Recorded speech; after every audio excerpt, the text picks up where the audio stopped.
চাকরি প্রার্থী ভাই বোনেরা, আশা করি সবাই ভালো আছো। আজকে আমরা একটা মানসিক দক্ষতা দেখবো। এই মানসিক দক্ষতার অঙ্কটা 46তম বিসিএস প্রিলিতে এসছে। এই টাইপের অঙ্ক কিন্তু খুব কমন, আমরা বোঝার চেষ্টা করি। নিচে প্রশ্নবোধক চিহ্নে কোন সংখ্যাটি বসবে। এখানে একটা ত্রিভুজ দেওয়া আছে, ত্রিভুজের তিন পাশে তিনটা সংখ্যা দেওয়া আছে আর মাঝে একটা সংখ্যা দেওয়া আছে।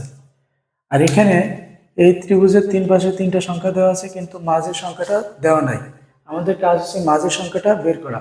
অপশন দেওয়া আছে 80, 114, 108 আর কোনোটি নয়। তো এটা বের করার খুব সহজ একটা টেকনিক হচ্ছে, আমরা ব্যাখ্যাটা দেখি। প্রথমে এই দুই বাহুটা যোগ করি, 4 যোগ 8 সমান সমান 12।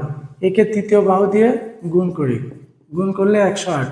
এই যে মাঝের সংখ্যাটা চলে আসলো। তাহলে দ্বিতীয়টা কি হবে? একইভাবে প্রথমে এই দুটো যোগ করি, 4 যোগ 8 = 9, আর তৃতীয় বাহু দিয়ে গুণ করি, 9 12 108। তাহলে মাঝে কত হবে? 108 হবে। এই যে খুব সহজেই কিন্তু অ্যান্সার চলে আসলো। আশা করি সবাই বুঝতে পেরেছো। ধন্যবাদ।